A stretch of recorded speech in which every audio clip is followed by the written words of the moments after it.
2025 is shaping up to be a landmark year for crypto, with Bitcoin ETFs finally approved, more token ETFs on the way, clear regulatory frameworks now emerging, and a seemingly pro-crypto and pro-innovation presidential cabinet. Institutional capital is flowing into the space like never before. But here's the thing. This new era of opportunity comes with heightened expectations. Whether you're raising capital, pursuing partnerships, or scaling operations, sophisticated investors and partners are demanding rock-solid financial management. From seed stage to scale, basic financial accounting and reporting cannot be overlooked. Whether you're a founder, CFO, or part of a growing team, today's episode will provide key insights, enabling you to accelerate while keeping track of it all.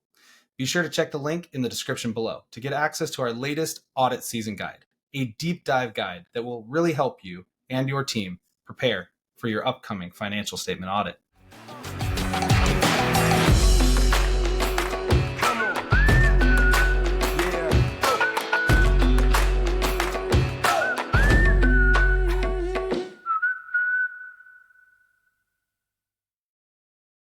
Welcome to TNF Takes, the go-to spot for crypto companies and on-chain organizations. Before we dive in, make sure you subscribe to continue getting top-tier content for your crypto company or on-chain organization from industry experts who have been around the block. I'm Noah Buxton, co-founder of the network firm, and for nearly a decade, I've been helping crypto companies establish trust, build efficient crypto operations, and stay ahead of the curve in this ever-evolving industry. Today, we're breaking down multiple important areas that many startups fail to address. So think of this episode as a sit down with a CFO level advisor and a resource that you can return to for reminders as you grow. Let's jump in. Accounting and financial management mistakes could cost investors, trigger regulatory fines, or leave you without the capital to hire the talent you need. According to the latest data, up to 90% of startups fail. Across almost all industries, the average failure rate for year one is 10%. However, in years 2 through 5, a staggering 70% of new businesses will fail.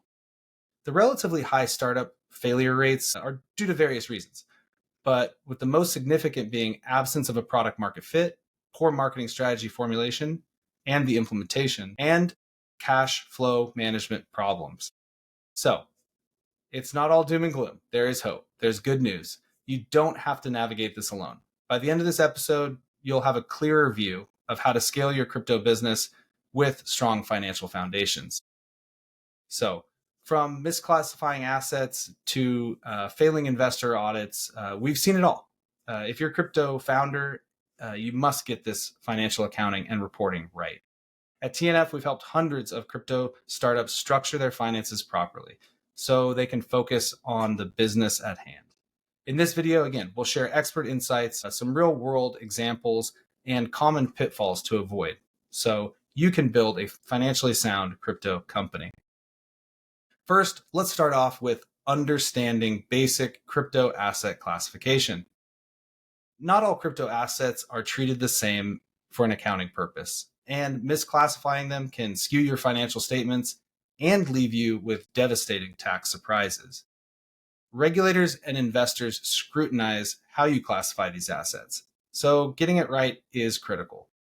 Now, there are different types of crypto assets and their accounting treatment is different. Trading versus holding assets has an impact on financial statements. Specifically, there's been a recent change in the accounting rules. So digital asset accounting under ASC 350 GAAP codification of fair value accounting, or the fair value accounting rule. The headline here is that finally companies with crypto on the balance sheet can account for the market price of those assets to create financial statements that are more accurately reflective of the economic reality. However, it's not all that simple. So here are some quick guidance points to think about or to help you prepare. So first, you have to properly categorize the assets that can receive this new ASC 350 treatment. And these assets will still need to be treated. These assets are separate from those that will still need to be treated as indefinite lived intangible assets, which are held at cost and subject to impairment or write-downs. Now, ensuring both impairment costs and unrealized gains and losses from this new fair value treatment are reflected properly on the income statement is pretty critical because you're in many cases going to have one or both of these flowing through the profit and loss statement. So including the proper disclosures here is also critical to investors, reduces risk for the company and the users of the financial statements. Importantly, many crypto companies deal in some way in a self-created property or tokens created by an offshore foundation and say held or transacted in by a labs company, onshore labs co.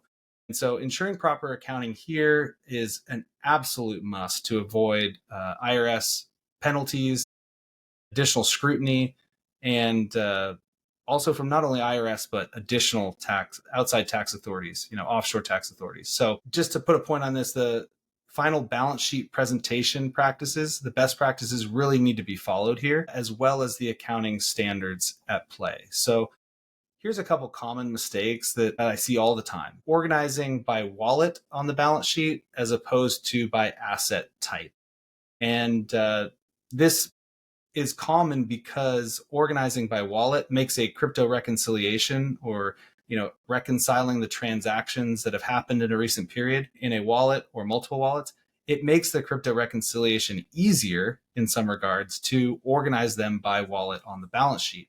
However, this is just wrong. These need to be organized by asset type. And this is because you can have different asset classifications within the same wallet. For instance, you could have self-created property. You could have, digital assets such as Bitcoin and Ethereum, or let's say just EVM assets that might have this fair value treatment. And also, let's say stablecoins, all in the same wallet. And so really organizing by asset allows for a proper balance sheet presentation. And yes, the crypto reconciliation becomes maybe one step more difficult, but it's the right way to do it. Also, another quick thing I see all the time is stablecoins treated as cash and cash equivalents. The accounting standards are pretty clear at this point that they are not. And if you do that analysis, you'll see that in most cases, stablecoins held by a company are not really cash and cash equivalents. So they should sit in the other current assets section of the financials, not cash and cash equivalents. So now let's talk about some other equity or proxies for equity, other investment instruments, and the equity accounting or similar to equity type of accounting that they're given. So this is crucial because many crypto companies and other tech startups rely on SAFE and now SAFT or SAFE-SAFT agreements to get angel or seed funding. And these can be a funding lifeline. They can be your fastest path to operating capital. However, they come with some complex accounting requirements and some other downstream operational impacts. So let's talk about SAFE agreements first. Simple agreement for future equity, a very standard Y Combinator invented investment vehicle or paper is, again, a great way to receive seed or angel investment. But they need to be properly treated on the financials, and they are a unique beast. So when you receive a capital in return for a simple agreement for future equity, are you now as a company holding a liability to that safe investor, or does that safe investor hold equity in your company? The truth is they're a unique beast because it's not really clearly one or the other. And so here it's really about doing a slightly deeper technical accounting analysis to ensure that they're properly reflected. These obligations to the investor need to go somewhere on the financials. They cannot sit outside the financials because they really are a financial obligation of the company. And so assessing whether they are a liability or an equity or should sit within the equity section is pretty important. Really here, you've got to make a decision of putting this imperfect asset in one bucket or the other. It's both a square peg and a round hole, no matter which side you put it on. And here, disclosures and the sort of downstream planning for safe investments becomes really important. So communicate with your investors on this, communicate with an expert who knows how to assess these and find a place for them on the balance sheet. Now, SAFT agreements, a invention of one of many inventions of the crypto space, right, is playing off of or building off of the idea of a safe agreement, except instead of promising future equity at a conversion event, you're promising future tokens at a token generation event. Now, this creates, of course, a token delivery obligation of some sort. It also creates a revenue recognition for essentially a token sale at some point in time. Potentially, it includes one of the more complicated accounting areas of embedded derivatives accounting. Essentially, if you are agreeing to accept one crypto asset, which has a fluctuating market price, in exchange for this SAFT agreement, then you are essentially, until the collection, you're holding an embedded derivative. It also, one of the practical things is uncollected SAFT purchase amounts. And we see this more frequently than you would imagine. This is incredibly important. You have to receive the investment amounts here, the token purchase, pre-purchase amounts, as soon as you can. Holding them as open accounts receivable is not good for the company. Now, equity structure or traditional equity and reporting. So both the SAFE, mainly the SAFE, creates potential future equity impact, right? And understanding how your SAFE is structured, is it valuation cap or other, and how a conversion event will turn into a conversion into actual company equity is really important. So it also is important for raising additional funds. You cannot do a financing round after SAFE investments unless you're knowledgeable that those SAFE investors will convert to equity holders at that point. So avoiding triggering events that you're not anticipating is important. But also avoiding, the cap table reconciliation errors that can happen when you are doing financing, trying to raise money quickly and trying to focus on the business, but not paying as close attention as you need to the sort of cap table impacts.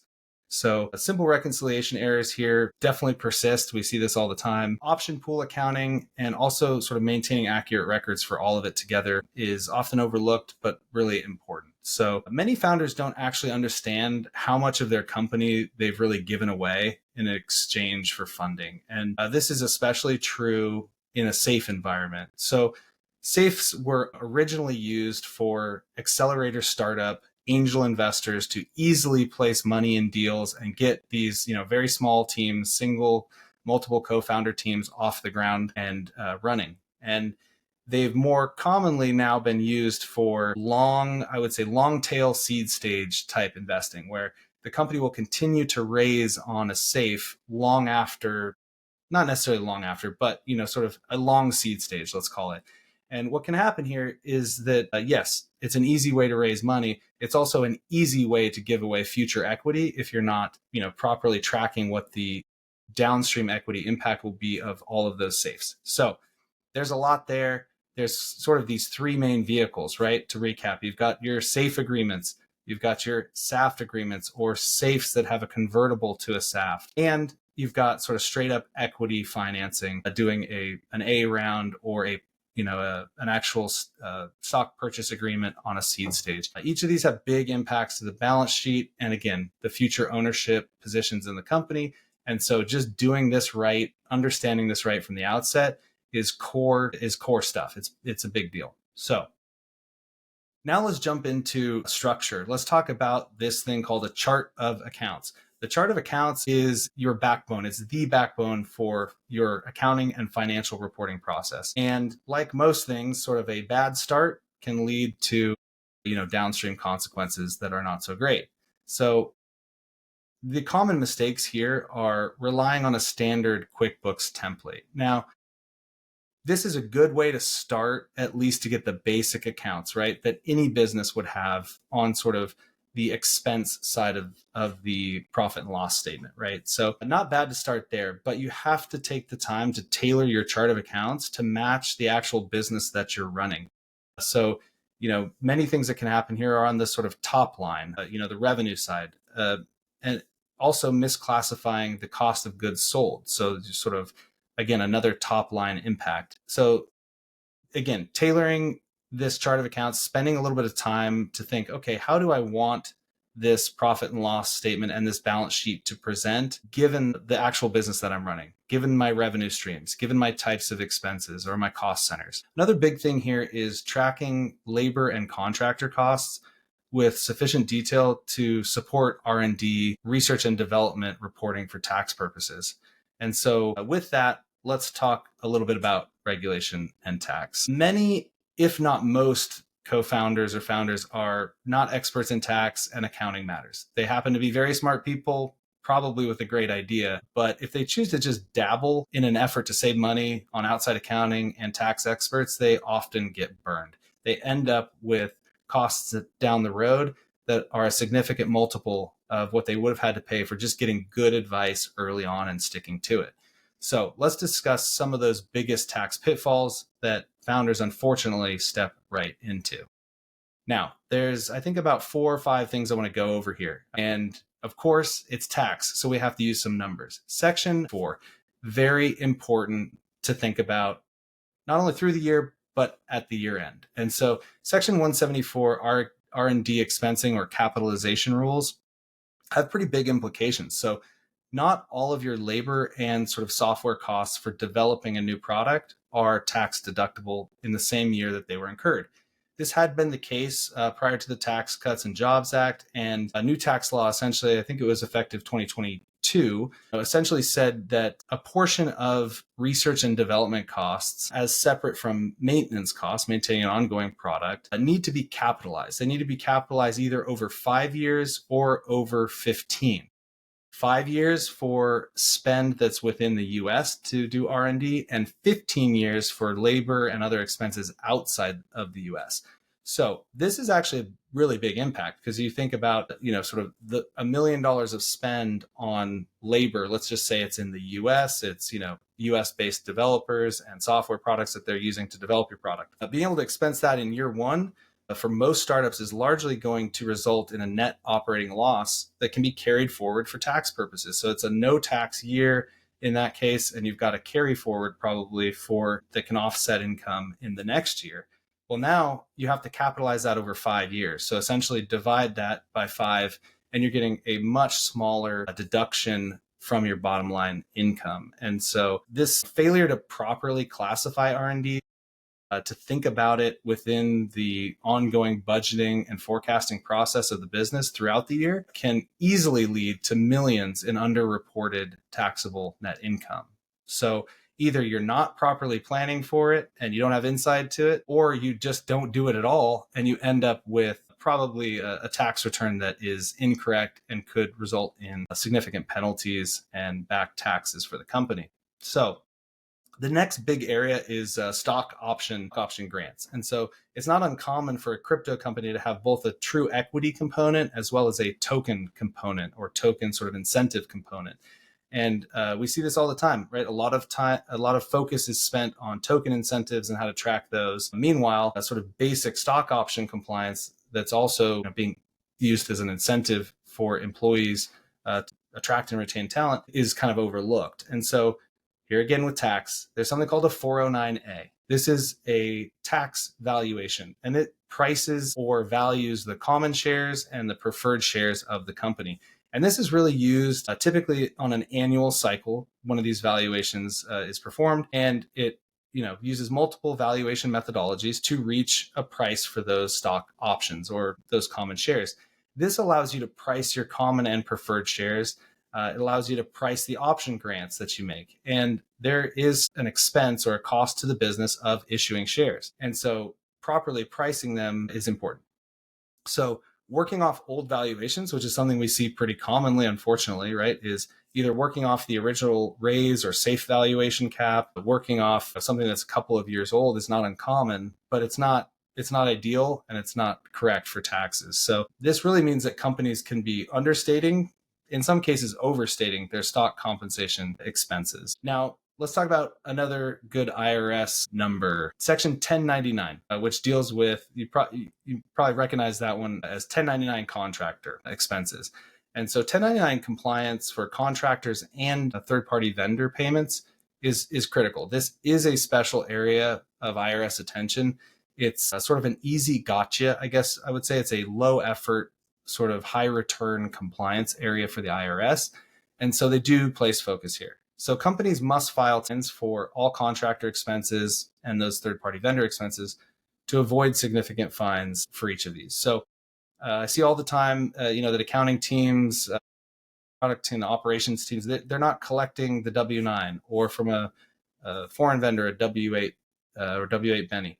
They're not collecting the right forms, and then they're not really prepared to issue 1099s at the end of the year. So this is where a tax firm or a firm like the network firm can help, because we have the right tools to actually do your 1099 filings for you. So Now let's talk about tracking taxable income events, especially in crypto. This is problematic for sure. So with the complexity of tracking sort of on-chain and on-exchange trading activities for realized gain and loss, many companies have inaccurate reporting in this area. And again, it gets complicated quite quickly. In a C Corp, an LLC taxed as a corporation, you don't have a capital gain or loss component that you would expect or be, knowledgeable about from your personal taxes.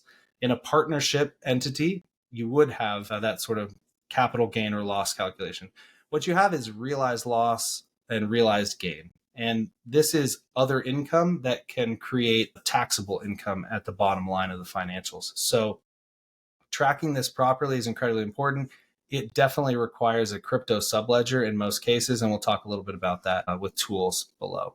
So there's also the impact of international accounting standards. I think it's fair to say that crypto startups are more likely to become sort of a global business more quickly than, say, their traditional TradFi counterpart, right? It's easy. Crypto is borderless. And so crypto businesses tend to be sort of global businesses faster than other businesses would. And so early in their life, this can really complicate things, especially if part of that global reach or the global presence of the business requires subsidiaries in either offshore jurisdictions or strategic markets. And so this quickly creates a multi-entity structure for the company, and the accounting challenges can really multiply.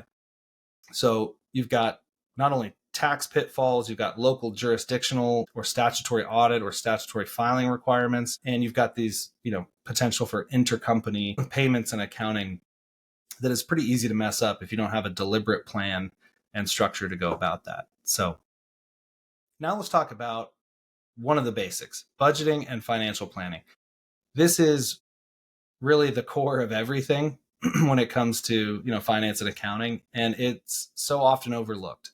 Now, it's understandable because people are focused on product. They're focused on achieving that product market fit, being in the market.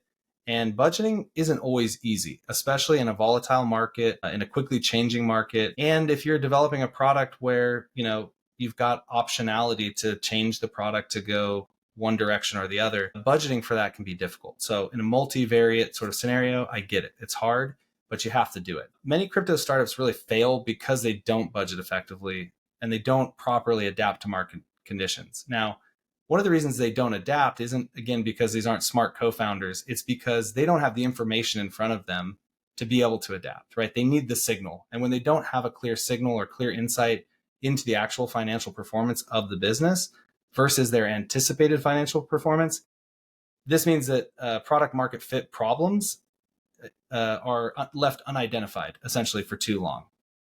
So budgeting really also ensures that the company can plan to have sufficient cash flow to achieve its stated mission and goals. So you've got two big things.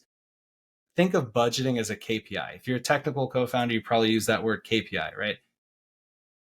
Budget to actuals is a core KPI for your business. It is going to allow you to say, hey, I thought I would be able to achieve X market activity or Y number of customers. However, I actually achieved Z in the recent financial period. This allows you to focus your team and reset these financial priorities, reforecast, assess what was the problem. Was it that we weren't getting the return we thought on our marketing spend? Was it that we might have a product market fit problem? Was it something else, right? And you can do that once you have the signal and the reminder to do it. So how to fix it? Creating realistic budgets. This is the time to balance aspirations with reality. This is not the moonshot. This is a process where you want to say, be reasonably aspirational, but it needs to be tied to reality insofar as your total addressable market and the amount of marketing dollars you're actually spending and how much reach you'll actually be able to achieve and how long it takes to onboard customers or gain certain user behaviors or user participation in your product. So balance it with reality. Now, regular forecasting strategies are super important because your budget is not an annual exercise. This is not something that you do in December and prepare for January. And then you say, look at that nice budget and we're done.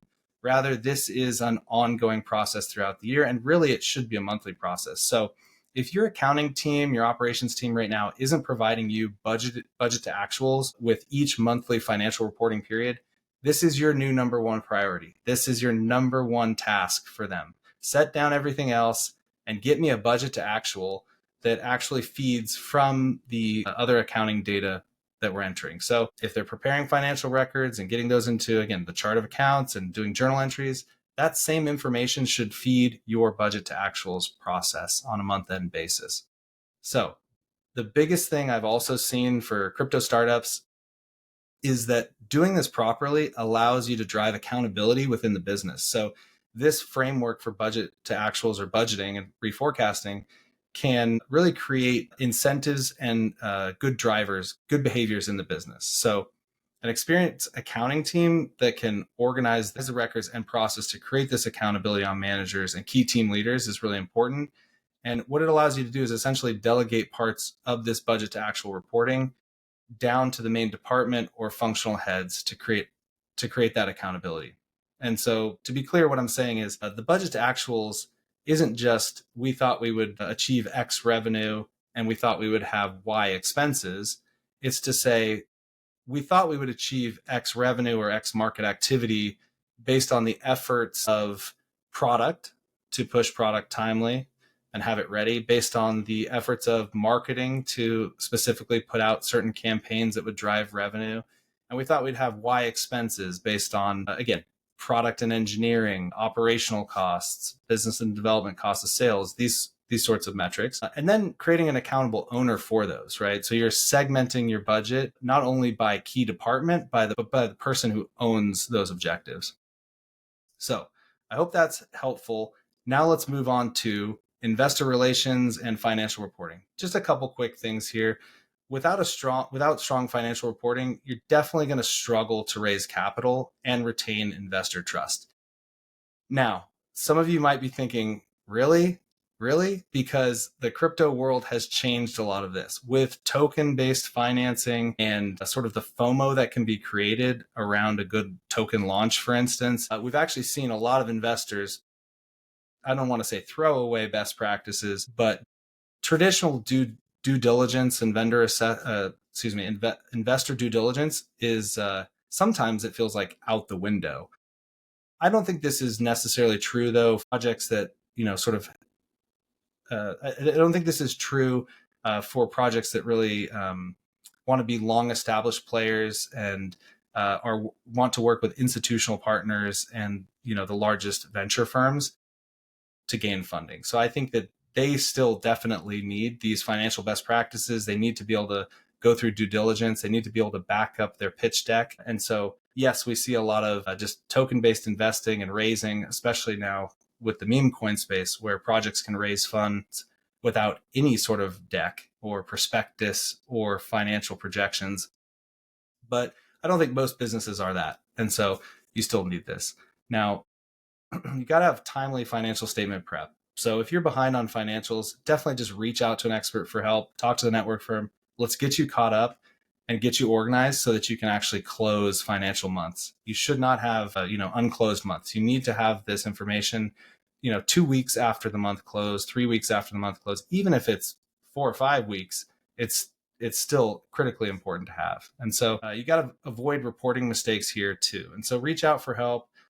Ask your current finance or accounting team detailed questions about certain accounts, right? What falls into this account? How do we back this up? Is this the right accounting treatment for this account? Also set investor reporting expectations. So you probably don't owe a financial reporting obligation to safe investors, for instance, but you might want to do that as a best practice. You might want to keep good investor relations there. If you have venture investing, an actual equity investments, you probably do owe some financial reporting cadence, but be willing to talk to them about how much of that you should be doing as opposed to focusing on the core business and driving returns for the investor. So yes, I believe in reporting. I also believe that management should really engage in an open dialogue with the investor to say, hey, look, I know you have a checklist. I know you want me to do this. That's going to drive certain costs for me. And it's also going to have an opportunity cost on leadership time to be able to prepare these packages. So can you do both? Yes, you can probably do both, but with outside help. So for instance, our team we prepare financial statements for month end and year end, of course. We also prepare financial reporting packages, right, that show historical performance and key metrics. And, if you have that level of support, that's great, because all you need to do is review it. As sort of a leader of the business, you need to review that information and make sure that it gets sent to the investor. If you don't have that level of support, you're really splitting your time between being an accountant and being a business owner and leader. So last thing on this, SAFE and SAFT holders. I discussed probably enough about this earlier in the video, but there's some level of communication that should be prepared for here as well. So especially on the SAFT holder side, there's unique considerations with vesting schedules, lockup periods, and the like. And so you want to just plan for that, especially on the SAFT side or token issuance side. It's a little bit outside of traditional. And so you want to find an advisor, a firm that has done this before and knows how to work with these new tokenized instruments. So let's talk about practical implementation and systems. Of course, to build a robust financial function, you've got to have good systems and you've got to have good process. A strong finance system keeps your operations stable and it keeps them audit ready. And so this is a massive topic, frankly, and there's a lot to say here. But I would say selecting the right accounting systems is a good start. Now, here again, you don't have to be an expert in accounting systems, but you do want to reach out to friends, colleagues, trusted individuals, and firms for help. It's definitely okay to start on QuickBooks, and many successful startups run and continue to run on QuickBooks, and you can do it for many years. However, you will need to have some supplementary systems that you layer in around QuickBooks if you want that to work for multiple years. Now, the next level of accounting or ERP tools are much more expensive than QuickBooks. It's like going from a Toyota Corolla to a Ferrari. There's kind of nothing in between, it feels like. And they also require more experienced staff to properly manage them. They often come with an implementation sort of budget and outlay. And so what I like to do is work with clients to find as many supplementary systems that we can create good automation and still have good accounting process around a more simple ledger, like a QuickBooks or the Xero accounting platform, right? These are both relatively easy off-the-shelf platforms. And there's also, sort of a tier in between, actually, I would say is like a soft ledger would be a good choice for companies that need more API integration, more native API support and customizability to the system, but without going fully to NetSuite, for instance, which again is costly, requires implementation, requires more expert staff to even work the thing. And so avoid this as long as possible, but not too long. I'm not sure that's helpful, but that's it. You want to try and strike the balance of this. Now, best practices for transaction tracking are another big piece of this section, right? Practically implementing the systems and processes that you need. And so here again, I would say you have to seek help, talk to folks in the industry, get multiple opinions, and work with a firm that understands how to do this and set you up the right way. You don't have to work with them forever necessarily. You don't have to have that as an ongoing cost, but a good setup can pay dividends in the long run. So get a good framework and stick to it. Now, the recommended tech stack here, again, could be a whole hour-long discussion of all the providers, their pros, their cons, etc. However, I think for today, we just say, not all software in the market is created equal. And you want to always check sort of the marketing message and, what the platform says it can do with what it can actually do. Some platforms are great for certain use cases, chains, asset types, activities, and not necessarily as good for others. And so you want to find the best fit for your actual business activity. I definitely recommend try before you buy. Now, should a founder who's not an accounting expert be sitting and trying? No, that's probably not a good use of time. But you do want to find someone in the business who has enough knowledge to actually test one of these platforms, test the existing transactions, and you want to test the tagging of transactions, what automations it can enable for those auto-classified transactions, and then also its journal entry syncing. Like, can it actually properly sync a journal entry to QuickBooks? So it's not trivial stuff. And this is, again, an area where I think some experienced help really goes a long way. Now, ensuring audit readiness and starting to layer internal controls into the business is incredibly important. Many businesses have a regulatory mandate, right, where financial statement audit is part of a filing requirement or even a statutory filing for one of your subsidiaries. So If you're at all involved in money transmission, think about audit from day one, right? If you're not, that's fine, but you still might have an audit requirement driven by investors or the need to raise from new investors in the future. And so you always want to think about being audit ready, even if you don't have an immediate sort of licensing type of audit. So this is a big topic. Again, check out the link in the description below for the audit season guide. I think there's a ton of practical advice in here. It's not a keyword blog. It actually has some real information that you can digest, and it's actionable. So now, future proofing your crypto finance function. Let's talk about how we do this. As regulators evolve and your company also grows, the financial strategy needs to scale with it. And so here, proper accounting and financial reporting provides really critical business information, and it could be the make or break decision. Even a great idea will fail without significant cash flow, right? It needs the oxygen. The fire needs the oxygen, and cash flow is the oxygen in that equation. So you got to prepare for increased regulatory oversight as well. Prepare for the worst, hope for the best. We are in a pretty favorable regulatory environment right now, I would say. In many ways, we're seeing some of the hurdles in the crypto industry just get kicked down, right? I mean, big changes at the SEC level. These are, I think ultimately good things for crypto startups. They'll allow for more innovation, allow for more certainty in creating and going to market with the business. However, there are other areas where new regulations being drafted right now, for instance, in the stablecoin space, are actually, yes, they provide a good framework where they provide some clarity, but they're also going to create new compliance obligations for a business that they don't have today. And so you want to prepare for this, hope for the best, prepare for the worst, and always know that we've got a 4-year cycle on politics and things could change drastically in 4 years. So get audit ready from day one as well. Layer in best practices as you go. Don't do it all at once when preparing for an audit or tax time. Do it as you go. And yes, back to budgeting and accounting. You need to budget for accounting and tax help to ensure that you start out in the right direction. Like you identify these risks early through a trusted advisor. You have sort of a trusted set of service providers that can help you as needed ongoing. And then if you think about building your accounting team for a startup, like that's a distraction from the core business, right? A startup wants to build its product and engineering team and its go-to-market team. Those are the most important things for the business returns, not building an internal accounting department. And so, you also don't want to ignore it completely. So like here again, you're trying to strike the balance between some outside costs, some outside advisor helping you deal with something that's not core to your business, but it's incredibly important, and also not ignoring it completely.